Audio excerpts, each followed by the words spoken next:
네, 안녕하십니까. 내모학당 치과의사 송영건입니다. 아까 지금 거의 영상인데요.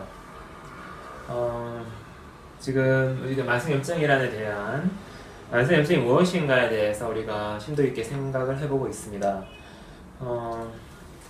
여러 가지 얘기를 드렸고, 그 다음에 케이스도 좀 보여드렸습니다. 환자 케이스도 보여드리고,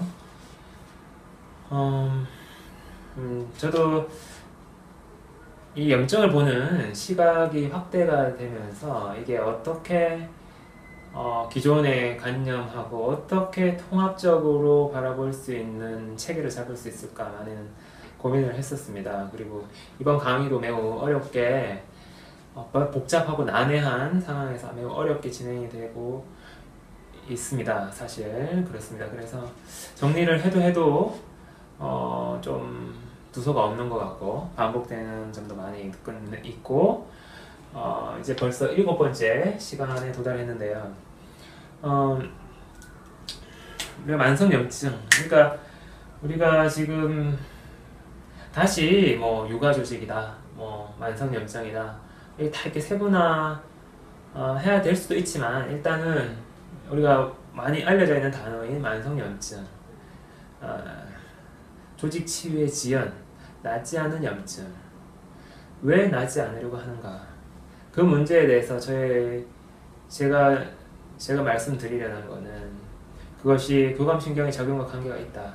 그런 대표적인 만성염증인 치과의 치주염 환자, 잇몸 염증이죠. 치주염 환자에서 그런 부분들을 많은 환자분들을 그런 케이스를 보고 있고, 우리는 나이가 들면 이가 빠지고 이가 빠져서 임플란트로 가는 것을 거의 숙명적으로 생각하고 있다라는 것입니다.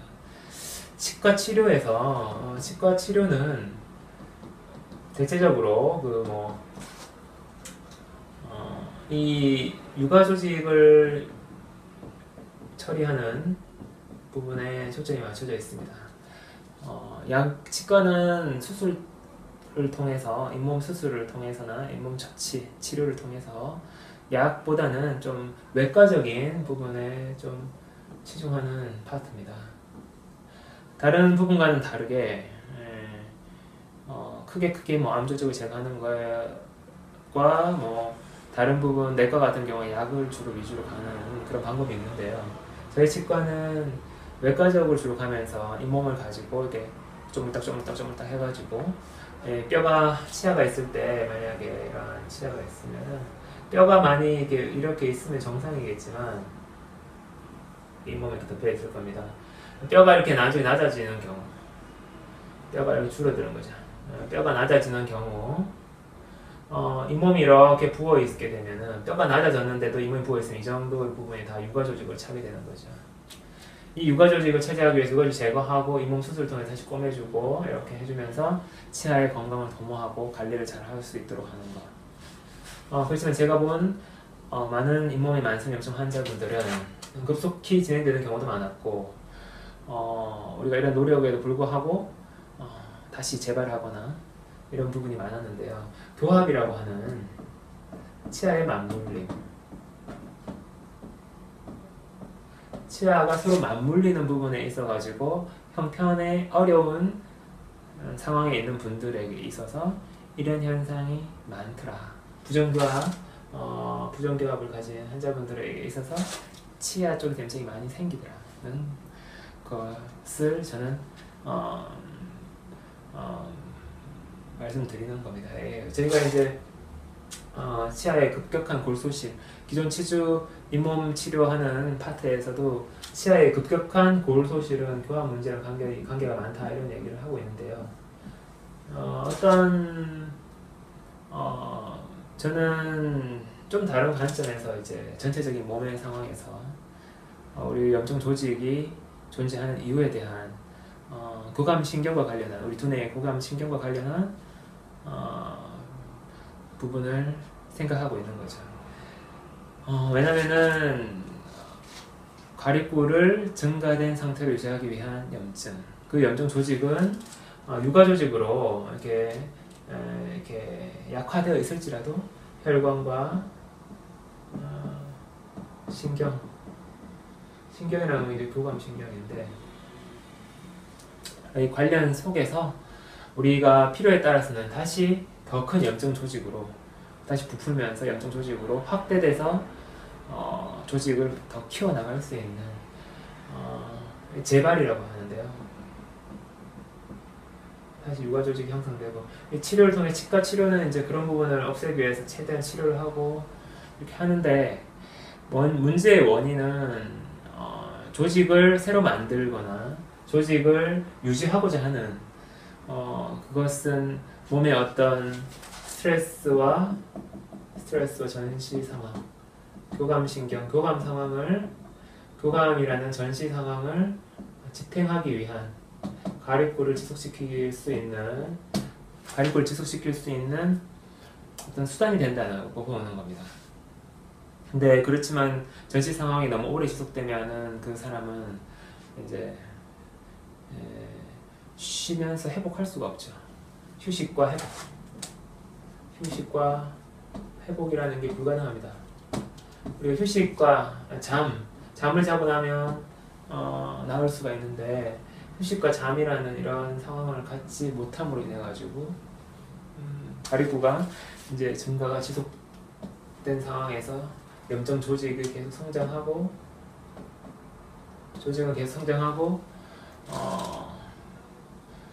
암 조직도 성장하고 이렇게 비슷하게 보는 겁니다. 암 얘기는 나중에 또 한 번 더 다루겠습니다. 그래서 우리가 이거 제거하는 것은 혈관과 유가 조직과 이런 염증을 소파수로서 제거하고 수수로서 제거하는 것은 결국에는 혈관과 신경의 조직을 포함돼서 같이 제거해 주는 거다. 중요한 게 저는 이제 신경을 제거해 주는 부분이라고 보고 있고요. 신경의 조직에 이제 들어가겠죠, 그죠? 그런 부분들이 환자분들이나 저도 마찬가지, 저도 경험했었고, 스트레스를 받거나 이렇게 해서 아들만 생각하면 스트레스 받는 구강암 환자가 있었어요. 아들에게 중요한 문제가 있었는데요. 그 아들을 계속 챙겨줘야 되는 거죠. 그래서 엄마는 쉴 수가 없는 겁니다. 그 아들에 대해서 계속 스트레스를 받고 뭔가를 해야 되는 그런 상황에 놓이게 되면서 엄마가 그 아들 생각만 했을 때 그 아들이 이제 군대를 가게 됐는데, 뭔가 걱정하고 엄마가 챙겨줘야 되는 아들이 군대를 가야 되니까 엄마가 구강암 전환병소가 생겼습니다. 그래서 그 아들의 그 문제에서 그걸 생각을 할 때 그쪽 구강암 쪽에 전환병소에서 통증이 생기는 거죠. 아프다. 우리 막 이렇게 여자들 같은 경우 유방이나 자궁 쪽에 많은 그런 현상이 있고, 남자들 같은 경우에는 어떤 또 특정 부위에서 그런 통증이 염증 조직에서 통증을 느낀다는 겁니다. 염증 조직은 그때 더 성장하고 더 커지는 그런 과정들을 보아왔다는 겁니다. 제가 뭐 어떻게 제가 이렇게 설명을 드리는 게 최선인 것 같아요. 스트레스가 원인일 때 그 치아에 대해서 우리가 함부로 스트레스가 원인일 때 함부로 약의 남용이라는 부분에서 약을 쓴다는 게 너무 남용을 두려워하는데, 지금 뭐 그 정도로는 생각은 잘 하지는 않고 있어요. 항생제 남용 이런 얘기도 많이 하고 소염제 남용도 얘기를 하는데요. 왜 그 염증 조직에서는 만성 염증 조직 약으로 돼서 낫지 않을까요? 일단은 유가 조직을 형성하고 있는 경우에는 염증이 없기 때문에 소염제가 되지 않겠죠. 당연히 염증이 없죠. 염증이 뭡니까? 우리 몸에서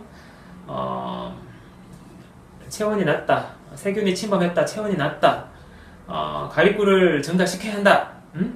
이렇게 해서 감염 증세를 일으키는 거 아닙니까? 그죠? 그런 염증 또 전달 물질, 프로스타글란딘이라든지 여러 가지 있죠, 그죠? 그런 부물질들이 염증 유발 물질들이 존재할 때 염증이 소염제가 가능한데,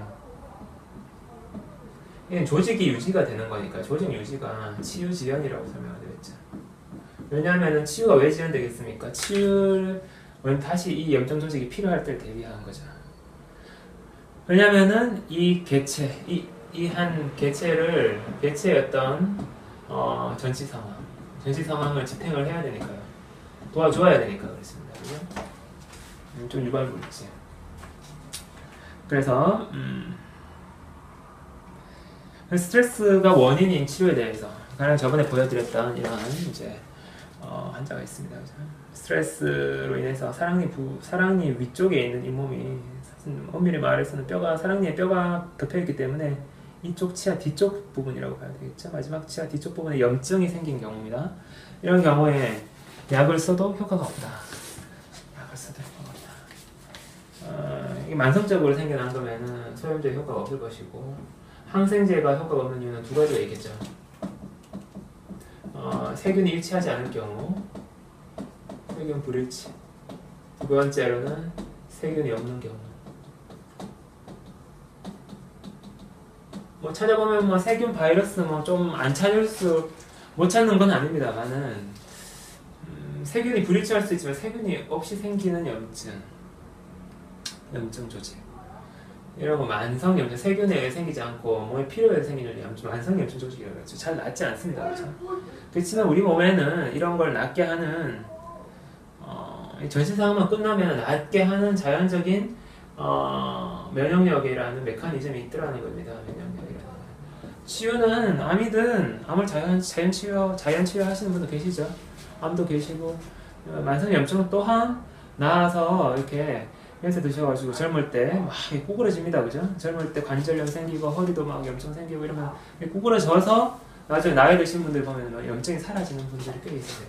염증 소실. 염증이 사라지는 거죠. 염증이 사라지고 염증 조직이 치유가 되는 겁니다. 그죠? 치유를 이어지는 겁니다. 조직이 치유로 이어지는 그런 분들이 계시다는 거죠. 이럴 때 결국에는 이 염증을 일으킨 게 무엇일까요? 저는 이제 가립구 증가증이라고 생각합니다. 가립구 증가증. 자기의 기본적인 가립구의 어떤 수준보다 가립구가 더 업그레이드된 상태로 유지가 될 때, 전신 상황이 지속되면 가립구의 증가증이 나타나게 되고, 이 증가증을 위해서 염증 조직이 형성될 수 있다. 그것이 만성 염증이다라고 보는 거죠.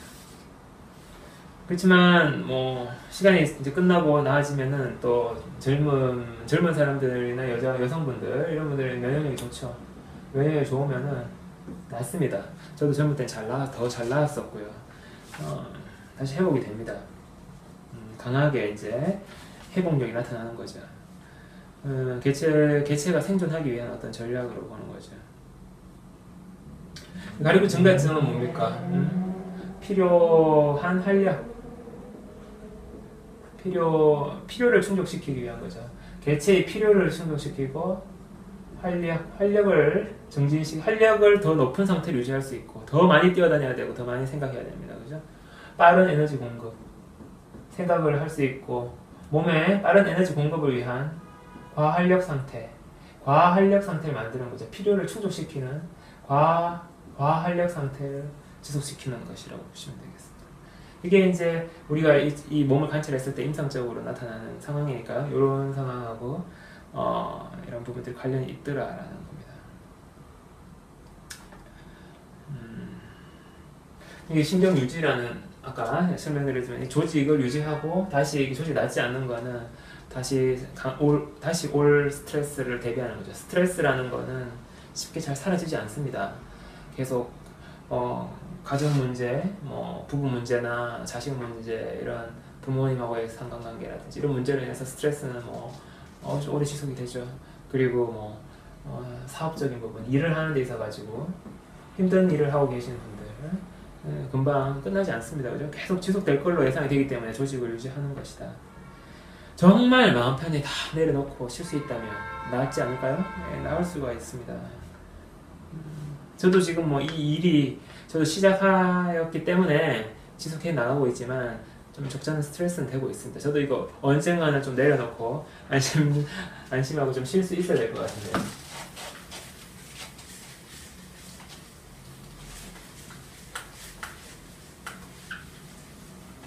지금 이제 만성염증 이제 7번째 이야기인데 만성염증에 대한 많은 이야기들이 진행되었고요. 많이 이제 정리가 되어 가는 것 같습니다. 조금 더 설명할 내용이 남아 있어서 오늘 마저 설명을 드리려고 하는데요. 그러면은 우리가 어떤 염증이 생겼다. 염증이 생겼을 때 염증 조직 부분의 어떤 일부, 그죠? 여드름이라든지 어떤 종기라든지 종기나 치아의 어떤 급성 치주 치은염 같이 이제 잇몸에 염증이 생겼을 때, 그죠? 염증 생겼을 때 염증 조직이 형성됐을 때 어떤 일부분에서 생긴다는 거죠. 부분과 전체. 저는 말씀드렸지만 부분에서 일부분에 생긴다는 거죠. 일부분의 치료는 의미가 없는 것인가? 몸 전체가 다 이렇게 해서 원인이 생기는 경우가 많다면 일부분의 치료가 의미가 없는 것인가?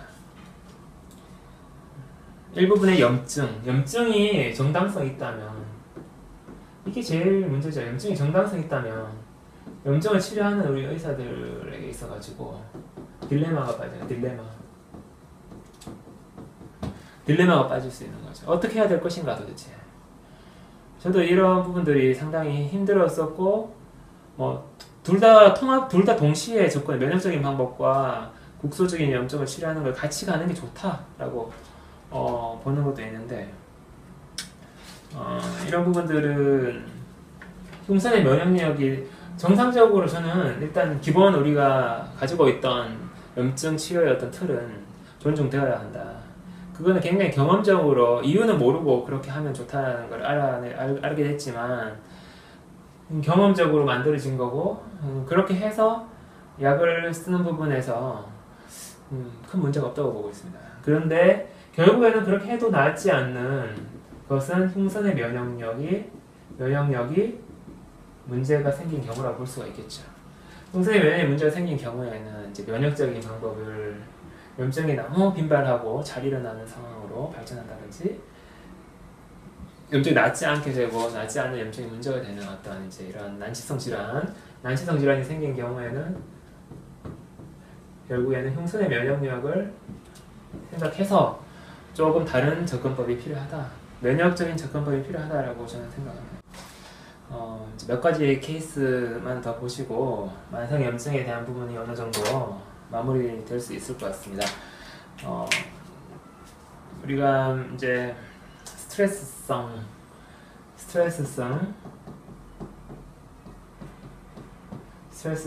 아니면 대사성, 이 말이 쉽지 않은 단어지만 우리 음식을 먹고 에너지를 습득하고 그것을 쓰고 하는 어떤 이런 것들을 대사라고 그러거든요. 대사 물질, 영양 물질에 대한 어떤 대사로 인한 스트레스로 인한 대사성 염증, 스트레스성 염증 이런 게 있을 수 있다는 겁니다. 세균성도 있지만 영양 과다로 인해서 영양이 과다라는 게 존재할 수 있을까 이렇게 생각하시지만 살이 찌듯이 염증도 에너지 발산이다. 그래서 대사성으로 인해서 염증이 생길 수가 있죠. 음식에 염증을 일으킬 수 있는 물질이 많을 경우 대사성 염증이라고 볼 수 있습니다. 그래서 염증 보통 2박 3일 지나고 나서 이렇게 다시 면역력이 다시 이렇게 강해지면서 이제 치유가 될 수 있겠죠. 스트레스성이라는 거는 이제 스트레스를 지탱하기 위한 염증인데요. 물론 대사성이라는 것도 교감신경에 작용이 없다면 되겠습니까? 그 염증이 안 생기겠죠. 그렇지만 이제 하루를 활력 있게 살다 보면 당연히 교감신경은 또 작용하는 거기 때문에 어느 정도의 활력은 누구나 있는 거기 때문에 음식에 의해서 음식이 어떤 종류의 음식을 먹느냐에 따라서 몸에 염증이 많이 생기고 영향을 미칠 수가 있다는 거죠. 그것이 물론 면역력이 약화가 없다면 어느 정도 다시 회복이 될 수가 있을 겁니다. 그렇지만 살이 찌듯이 살이 찌지 않는 사람들은 염증이 생기는 저는 이 두 가지 동일하게 봅니다. 제가 보는 염증의 관념이라는 게 사실 많은 분들에게는 좀 생소할 수 있는데요. 염증이 생기는 정당성이라는 그거에 대해서 저번에 그런 설명을 드렸죠. 면역력의 획득이다. 그러면 그 방법은 무엇인가? 면역력의 획득. 그 방법은 이걸 위해서 염증이 생기는 거고, 그 방법은 에너지의 발산. 에너지의 발산을 통해서 면역력을 획득한다고 보는 게 제 염증의 정의에 대한 핵심 내용이거든요. 염증이라는 게 뭐 인플라메이션 아닙니까? 그죠?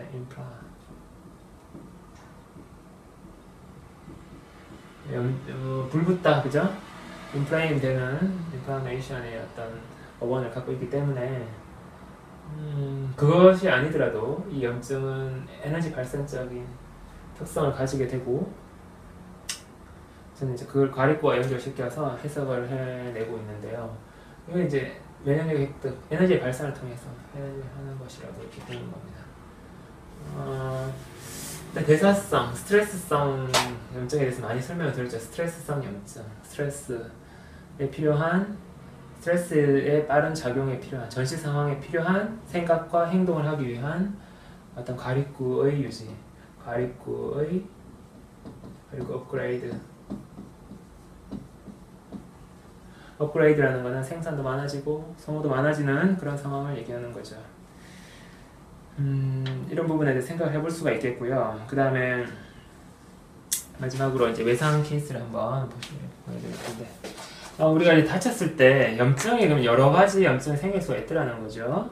그랬을 때 우리가 다친 염증을 한번 생각해 봅시다. 이게 이제 정강이 이렇게 무릎에서 이렇게 넘어지면서 끓기면서 다친 상처인데요. 낫고 있는 과정을 보여주고 있습니다.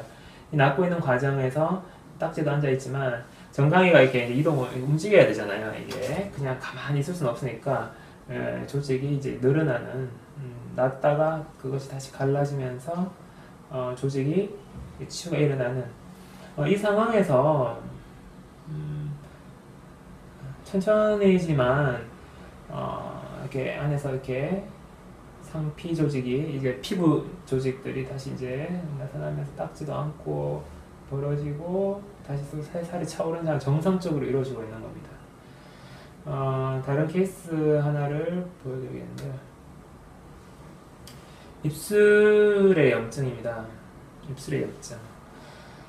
밑에 턱에도 이렇게 다친 상처가 있죠. 자전거를 타다가 상처를 입으셔서 입 위나 뭐 주변 팔다리 온통 많이 다치셨어요. 여러 군데 다치셨는데, 요거는 지금 8일 된, 한 9일이었나요? 8, 9일 정도 된 사진입니다. 입 안에도 다쳤었고, 입 안에도 지금 물론 이제 꼬매져 있는 상태에서 대학병원에서 꼬매시고 이제 소독받으려고 우리 병원에 오신 분이었는데요. 지금 염증이 보면은 이거는 밑에는 딱지가 앉아가고 있는 상황인데, 이쪽은 조금 좀 이상하죠. 조직 치유가 지연되고 있는 모습을 보여주고 있습니다. 이분 같은 경우에는 이제 자전거를 타다가 여러 군데를 다쳤습니다. 그래서 뜻하지 않게 운동을 하기 위해서 이렇게 자전거를 타는데 이렇게 심하게 이렇게 같이 넘어지면서 여러 군데에서 이제 외상을 입은 거죠. 외상. 네. 다른 부분들은 대체적으로 딱지가 잘 남고 나았고 있었는데, 대학병원에서 물론 이제 그리고 대학병원에서 치료받은 이후에는 정형외과에서는 다른 부분 소독하고 구강 내적인 거는 치과에서 소독을 하고 있었습니다. 치과와 정형외과에서 이제 소독을 받는 치료를 하고 있었는데, 특별히 뭐 해드릴 건 없죠. 그냥 소독은 뭐 어려운 과정은 아니니까요. 근데 이제 약을 계속 투약 받아가지고 한 7일째 되는 날까지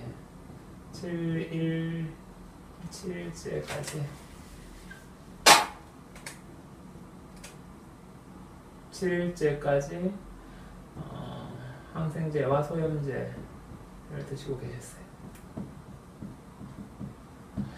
지금 여기 그림을 다시 보시면은 이쪽 부분에서 고름은 생긴 건 아니에요. 고름으로 보기에는 좀 애매하고 조직이 치유가 잘 안 되는 치유지연으로 저는 보고 있는데요. 치유지연. 그래서 이게 이제 그래서 제가 이제 오랫동안 약을 드셨으니까 약을 한번 끊어보자 이렇게 건의를 드렸고 한 이틀 정도 해서 한 9일째 되는 이틀 정도 끊고 9일째 되는 때 갔는데 역시 마찬가지 입술은 마찬가지고 손도 약간 이렇게 부종이 생기면서 손에 부종 정도가 생기면서 이제 한 9일 정도 9일 정도 동안에 자기 이제 생업이 있으실 거 아니에요. 일을 못 하시는 이런 상황에 계셨던 분이에요. 이 경우에 정형약은 이제 정형외과에서 받아서 치과도 뭐 동등하기 때문에 따로 처방은 하진 않았었고 대학병원에서 받은 약과 정형외과 이어가다가 그래서 제가 치유가 잘 안 된다 그리고 손도 붓고 이러니까 한번 대학병원에 한번 가 보셔야 될 것 같다라고 이렇게 대학병원을 다시 대학병원에서 한번 확인해 보셔야 될 것 같다. 좀 심하게 다치신 것 같다 이렇게 해서 환자분 치료해드린 경우였는데요. 제가 저번에 보여드린 사진에서처럼 어떤 손상, 외상이 그죠? 만성염증이 된 대표적인 경우라고 볼 수 있죠. 앞서 보여드린 그 정강이의 상처는 잘 나았지만 너무 많은 곳을 다쳐서 그런지 여러 군데가 동시에 치유가 일어나다가 입술 쪽에서는 치유의 지연이 발생하고 뭐 감염이 생겨서 뭐 고름이 생기면서 붓고 뭐 열나고 이런 식보다는 좀 만성염증화되는 그래서 이제 우리가 만성염증이라는 게 뭐 물론 이제 제가 그 한선염 얘기 들었을 때 조용히 스트레스를 받을 때 한선염이 생겨나는 그 상황을 제가 이렇게 목격을 했다, 경험을 했다라고 말씀을 드렸습니다. 근데 스트레스에 의해서 그냥 멀쩡한 조직에서 염증이 생겨나는 것도 가능하지만 외상이 있는 부분에서도 외상의 상처가 만성염증화 될 수 있는 것도 사실입니다. 근데 이제 이분 같은 경우에 이제 원인을 저는 이제 스트레스로 보고 있거든요. 스트레스. 왜냐하면은 일을 오랫동안 못하면서 좀 말씀을 못 하시더라고요.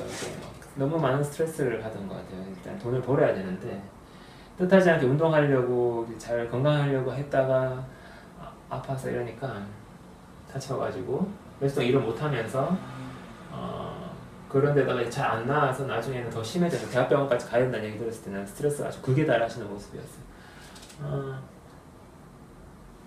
이 스트레스는 가립부를 증가시키죠.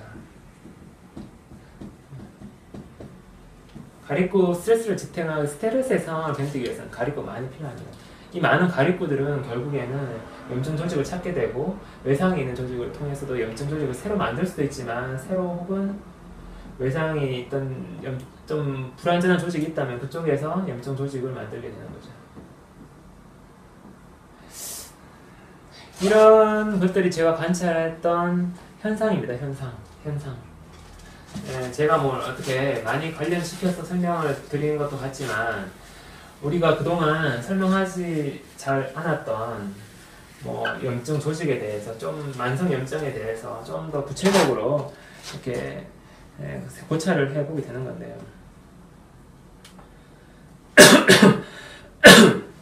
이 염증이라는 게 염증 조직 염증 조직 그죠? 사실은 이제 이게 육아 조직으로 본다면 이제 염증 조직은 나을 수 있는데 낫는 게 지연된 조직 만성 염증 그죠? 만성 만성염증 조직. 결국에는 여러 가지 상황을 다 고찰해 본다면 어떨까요? 일단 염증 조직이라는 건 세균에 의해서 생길 수 있습니다. 그죠? 우리 몸에서 어떤 세균이 어떤 부분에서 이제 상처가 생기고 세균이 침범한다라고 하면 그 상처 부분에서는 세균이 침범할 것이고 가리구의 증가가 나타나겠죠. 가리구는 어떤 손상이 갔을 때 가리구는 증가됩니다. 자극을 받으면 가리구는 막 증가가 일어납니다. 그래서 세균 상처가 생겨서 세균이 침범했을 때 목이나 코, 감기도 마찬가지입니다. 바이러스 같은 어떤 물질이 들어가고 뭔가 아프면서 어떤 염증 같은 게 생길 수 있고 그랬을 때 가립도의 증가로 일어나면서 몸은 전체 염증, 그죠? 전신의 염증으로 발생할 수가 있겠죠. 전신의 염증 혹은 그 다친 부분에서는 상처가 났다, 칼로 상처가 났다 그랬을 때는 그쪽에서는 염증이 생기면서 낫는 거예요. 그죠? 염증이 생기면서 치유가 일어나죠. 그냥 딱 봉합되면 좋겠는데 뭔가가 액션이 강해지다가 뜨거워지면서 열도 나고 붓기도 생기면서 이러다가 조직이 나중에는 딱지가 안으면서 떨어지고 안에서는 아무는 이런 과정을 가게 된다는 겁니다. 전신의 염증으로 갈 수도 있지만 어떤 상처가 있을 때 상처가 났을 때는 세균에 의한 가위구 증가가 나타나고 이것이 염증을 통해 전신의 염증을 갈 수도 있고 깨끗하고 괜찮은 것 같은 세균이 아주 쉬운 세균 같은 경우에는 국소의 어떤 약한 염증을 통해서 치유로 이어지게 되죠. 이거는 결국에는 세균 상처라는 가리구의 증가라는 거고요. 스트레스를 볼까요? 스트레스도 정신을 작용을 하기 위해서는 젖산이 필요하고 가리구가 증가되어야 된다고 했습니다. 그죠? 그리고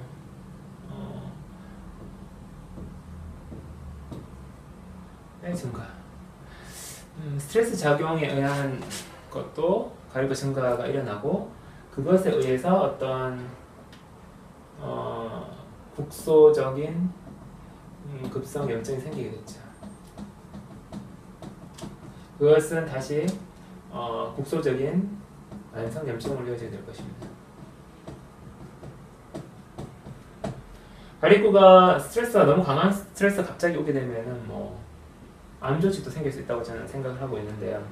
일단은 가리구의 증가로 인해서 가리구 증가관계 유지되기 위해서는 가리구가 숨어서 가리구 열쇠에서 말씀드릴 때 숨어 지내야 될 곳이 필요하고 정신적 에너지원이 되면서 만성 염증이 생길 수가 있다. 국소적인 만성 염증이 생길 수가 있겠죠. 급성 염증이 잠깐 생겼다가 그것이 이제 만성화되는 거죠. 외상 케이스도 그렇고 그 다음에 일반적인 스트레스에 의한 염증일 경우에 이제 제가 많이 말씀드리는 만성 염증. 그리고 중간에 아까 외상 케이스에서도 외상이 낫지 않고 만성 염증화 되는 것을 봤을 때 치유가 되지 않고 다시 이쪽으로 만성 염증으로 갈 수가 있죠. 그랬을 때 결국엔 만성 염증이 형성되고 하는 것은 가리구의 증가가 원인이다 라고 결론을 지을 수가 있겠습니다. 만성 염증이 생기는 거는 그것이 세균성이든 바이러스든 물론 동의하지 않으실 분도 있겠지만 기존의 관념이 워낙 강하게 지금 세뇌가 생각이 많이 이렇게 공부를 해 오셨기 때문에 어려울 수 있지만 결국에는 우리 내부에서도 가리구의 증가증이 발생하면 내부적 원인에 의해서 가리구 증가가 발생하면 오히려 스트레스를 지탱한 가리구 증가가 필요하기 때문에 오히려 더 낫지 못한다. 이거는 가리구의 어떤 시소작용, 가리구가 증가되면 임파가 감소하는 이런 치유가 되지 못하는 이런 부분과 관련하여서 가리구의 증가가 만성 염증을 만들어낼 수가 있다. 어느 부위에서 어떤 부위겠습니까? 주로 약한 부위겠죠. 어떤 몸에서 그 사람의 어떤 생활 습관, 생활 습관과 약한 부위, 그 다음에 상황에 따라서 어떤 염증이 만들어질 수가 있다. 결국에는 염증이 생기는 원인에 대해서 우리가 생각을 해본다면 가리코가 증가되는 상황으로 이렇게 결론을 지을 수 있겠다라고 저는 여러분에게 말씀드리는 겁니다. 가리코의 증가. 염증은 생기려 하죠. 염증은 생기려 하고 안 생기려고 전혀 막을 수가 없습니다. 완전히 염증이 없는 사람은 존재할 수가 없고요. 근데 생긴 염증은 더 커지려고 합니다. 더 커지려고. 가령 아까 만성 염증화 돼가지고 이렇게 됐을 때 이 염증은 다시 더 큰 염증으로 발전하려고 그러고 몸 전체에 전신의 염증으로 다시 이어질 수가 있습니다. 더 큰 염증으로 발전해서 다시 전신의 염증으로 이어지면서 온몸을 위기 상태로 몰고 갈 수가 있죠. 더 커지려고 하고 염증은 생기려 하고 더 커지려 하고 큰 염증이 나을 때는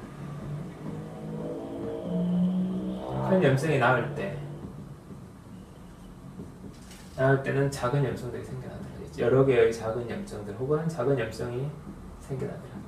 가리코가 큰 염증에는 많은 가리코가 증가가 있었겠죠. 근데 그것이 가리코가 줄어들겠죠. 어느 순간에 조금 상황이 나아지고 이러면 좀 안정감이 생기면 그럴 때 큰 염증은 치료를 하려고 했지 못했기 때문에 얘는 치료하면서 다른 부분에서는 가리코가 일부 증가된 부분 때문에 다른 염증을 통해서 에너지를 발산하면서 점점 우리 몸에 염증이 찾아 들어가는 정상 상태로 이행을 하는 거죠.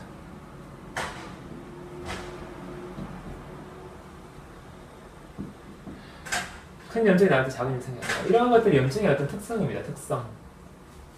염증을 치료하시는 분은 염증을 무조건 나쁘게만 생각하고 치료하시는 분들에게는 이 염증의 생리라는 게 조금은 생소하실 겁니다. 아마. 그렇지만 우리는 이제 이런 부분들에 대해서 조금 눈을 뜰 때가 되었다. 들여다볼 때가 되었다. 항생제와 소염제를 우리가 많이 쓰게 되면서 결국에는 염증의 본질이 소염제를 보면서 염증의 본질, 우리 몸의 대사작용과 스트레스와 관련된 염증의 본질이 드러나고 있다고 저는 말씀드리고 싶습니다. 오늘은 여기서 마치도록 하겠습니다. 감사합니다.